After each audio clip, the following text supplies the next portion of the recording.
Before talking about my boy Ed, let's briefly hear from George about how we should read A Song of Ice and Fire. So when you say the fire speaks back, well, Varys says the fire speaks back when he's telling the story, which is then being retold, and it's 30 years later. In the grim, frozen north of Westeros, where death lurks behind every snowdrift and betrayal's just another Tuesday, one man stands apart, not for his sword, not for his courage, but for his unrelenting, razor-sharp gloom. Meet Eddison Tollett, master of dark humor and the voice of every soul who's ever looked at life and thought, well, this is going to end badly. Welcome to the wit and wisdom of Dolorous Ed, where we learn how to laugh in the face of doom, or at least mutter something clever before it gets us. In the second half of today's video, the coconut notion of Ed's secret identity will be revealed. And don't worry, he's not a secret Targaryen. Let's start with Ed's take on life at the Wall, where the cold's bad, the food's worse, and the company's about as cheerful as a wight's grin. He once said, "Once they figure a way to work a dead horse, we'll be next. Likely, I'll be the first too. Ed, they'll say, dying's no excuse for laying down no more, so get on up and take this spear, you've got the watch tonight." That's Ed's wisdom. When life's a slog, expect it to get worse, and don't be surprised if they make you work the afterlife too. On the topic of survival, Ed's not exactly optimistic. He's seen too many brothers of the Night's Watch meet their end to believe in happy endings. "I never wanted to see half the things I've seen, and I've never seen half the things I wanted to," he said. "I don't think wanting's got anything to do with it." In Ed's world, hope is a luxury, and wishing gets you about as far as a snowball in dawn, but at least he's got a quip for the road to ruin. We interrupt this broadcast with the following trailer for George's Stolen Doom.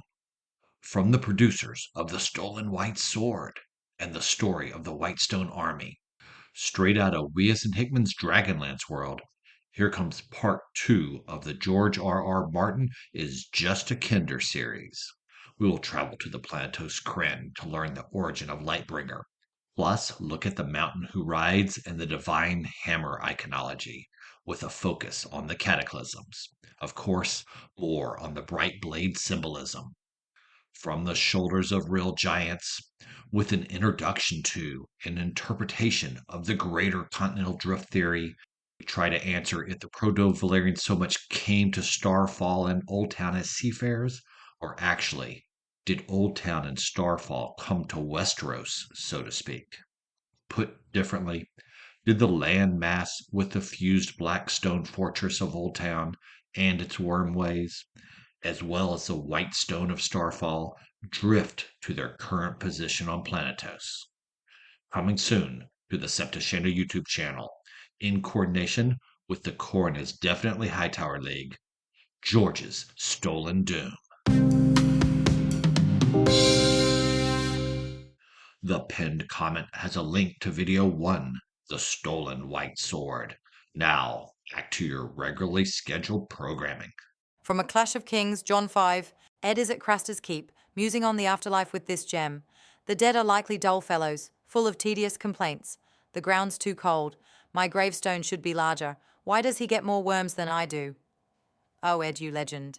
He is imagining corpses whining like they are stuck in a dodgy tavern.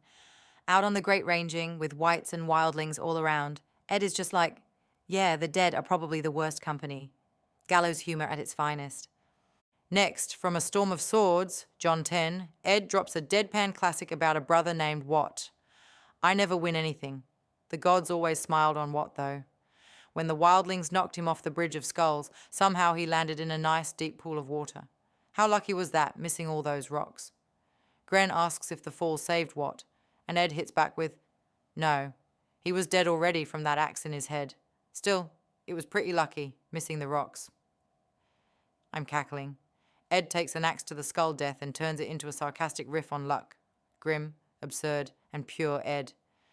Over in A Clash of Kings, John 6, Ed is chatting with Jon Snow about a brother's grim fate. "There are worse ways to die than warm and drunk. I knew a brother drowned himself in wine once. It was a poor vintage, though, and his corpse did not improve it." Oh, come on. Ed spins a tragic suicide into a savage wine critique. Sorry, pal, your corpse didn't make this swill taste better.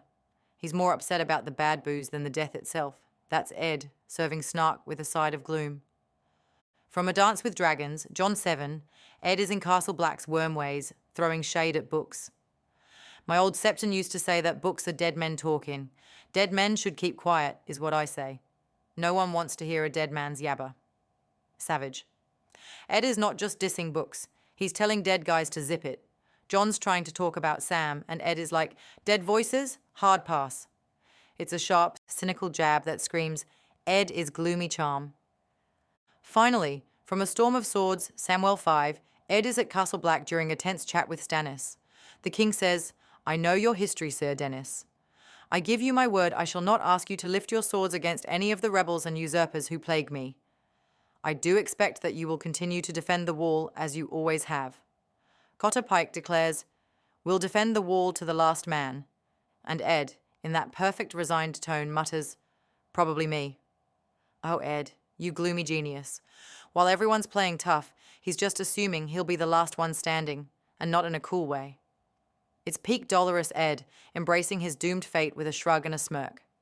But here's where things get wild. Could Eddison Tollett, this dour steward from a lesser Vale house, be more than he seems? Fans of my channel know I've argued Qhorin Halfhand is Gerold Hightower, the White Bull of heiress Kingsguard, hiding at the wall after surviving the Tower of Joy. Check my video on Qhorin for the full breakdown, links in the description. The evidence is strong.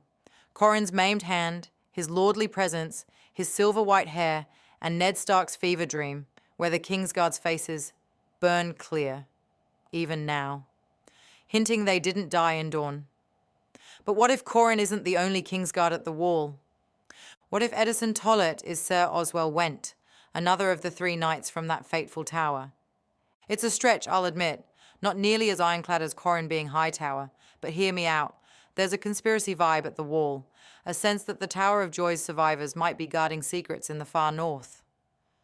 Ned's dream in A Game of Thrones paints the Kingsguard, Arthur Dayne, Oswell Whent, and Gerold Hightower, as vivid, not fading like his dead friends. No shadows, Ned says, their white cloaks snapping in the wind. It's ambiguous, but it leaves room for survival, especially since the dream cuts off before confirming their deaths. Oswell Whent, like Hightower, could have slipped away, taking the black to hide his identity. The biggest clue tying Ed to Whent is their shared dark humour. In A Game of Thrones, Ser Oswell Whent is described as having a black humour, a grim wit that echoes Ed's dour quips. Take Whent's line at the Tower of Joy. Woe to the usurper if we had been, he says, smirking at the idea of facing Robert Baratheon. That's the same sardonic edge Ed wields. It's not hard proof, but it's a striking parallel. Both men use humour as a blade, cutting through tension with a fatalistic grin. Then there's Ed's backstory, or lack of it. He's a squire from a poor Vale house, recruited by Qhorin with a shady pitch about women loving a man in uniform. It's vague, almost too vague, like a cover story. Why's a Vale squire at the wall, far from home, with no clear crime pushing him there? It smells like someone burying their past. Oswell Whent, a Kingsguard bound by vows, could have joined the Night's Watch to vanish after the Tower of Joy, just like Qhorin. His loyalty to Jon, perhaps tied to Jon's secret Targaryen heritage, mirrors the Kingsguard's oath to protect the royal line. Ed's sharp mind, survival skills, and steadfast support for Jon could hint at a knight's training and duty, cloaked in a steward's black cloak. The conspiracy angle gets juicier when you consider the wall as a hideout for Kingsguard. Qhorin's commanding presence and sacrifice scream Gerold Hightower. Ed's wit and loyalty could mask Oswell Whent. Maybe the Night's Watch is where the Tower of Joy's survivors went to guard Jon Snow, the child of Rhaegar and Lyanna, from afar. It's not certain, not like Qhorin's case, but it's plausible. Ed's intelligence, his knack for surviving wights and mutinies, and that dark humour line up just enough to make you wonder. Is Dolorous Ed more than a gloomy steward? Could he be a knight of the Kingsguard, hiding in plain sight? So, what do you think? Is Eddison Tollett just a witty steward?